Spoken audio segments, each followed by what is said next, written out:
Have you ever stopped and wondered why you learned, say, the Pythagorean theorem, but not how to do your taxes? Well, the answer comes down to one single word: curriculum. It's supposed to be the blueprint for our education, but today we're going to unpack how it really shapes not just what we learn, but who we become. So, when you hear that word curriculum, what actually pops into your head? I bet for most of us, it's just a list of subjects, math, science, history, all the classics. But what if I told you that's just the very, very tip of the iceberg? Because it turns out that official list is barely scratching the surface. A curriculum is this deeply complex and, frankly, super influential design for learning. So let's peel back the layers and see what's really going on underneath. To really get a handle on this, the iceberg is the perfect metaphor, right? You've got the part we can all see, the bit sticking out of the water. But then there's this massive, way more powerful part hidden just below the surface. And this brings us to a really crucial distinction. The curriculum is basically split in two. You've got the overt or seen part, that's the official game plan of what you're supposed to learn. And then you've got the covert or unseen part, all the hidden lessons we pick up without even realizing it. The overt curriculum is pretty much exactly what you'd think it is. It's the formal stuff, the things you can point to, the subjects, the skills, and all the knowledge that's laid out in the official rulebook. This is the material that's taught on purpose, put on tests, and ends up on your report card. It's the official what of school. But then we have the covert curriculum. And this is where things get really fascinating. It's not in any textbook, it's the stuff you learn just by being there. Think about it for a second. Does your teacher only call on kids who raise their hand? That teaches patience and order. Or is it a total free-for-all? That teaches competition. See, these aren't just little classroom rules. They are powerful lessons about social values that stick with us for years. Okay, so we've got the seen and the unseen. But let's zoom in on the seen part for a minute. How are all those subjects actually organized? Is it just a random pile of classes, or is there a bigger plan at work? Well, it turns out the way we connect the dots between subjects sends a huge message all on its own. One really common approach is what's called a core curriculum. The whole philosophy here is that there's this body of knowledge that is absolutely essential for every single student to learn. It's all about building a solid, common foundation, no matter what you plan on doing later in life. And yup, these subjects are going to look super familiar. We're talking about the big ones: history, science, literature, and math. In a core curriculum, each of these is its own separate essential block of knowledge. They each stay in their own lane. But there is another way to do it. What if you just tore down the walls between those subjects?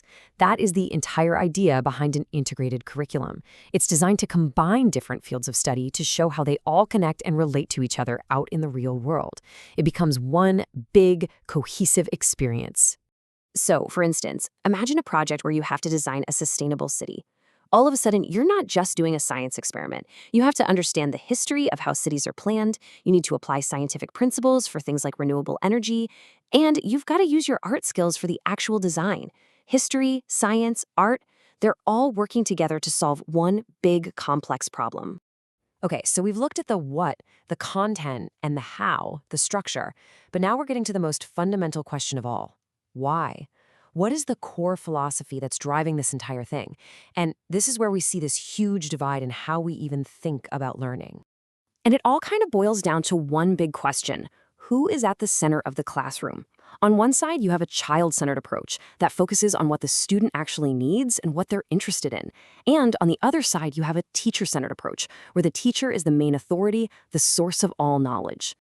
And the differences here are pretty huge.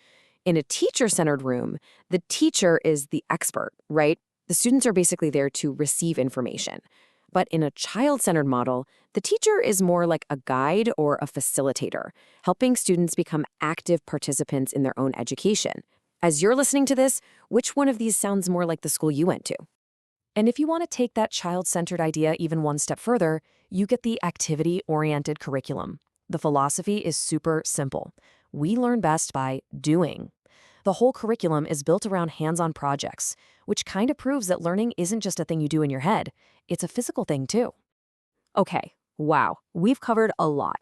The seen versus the unseen, how subjects are structured, the philosophy behind it all.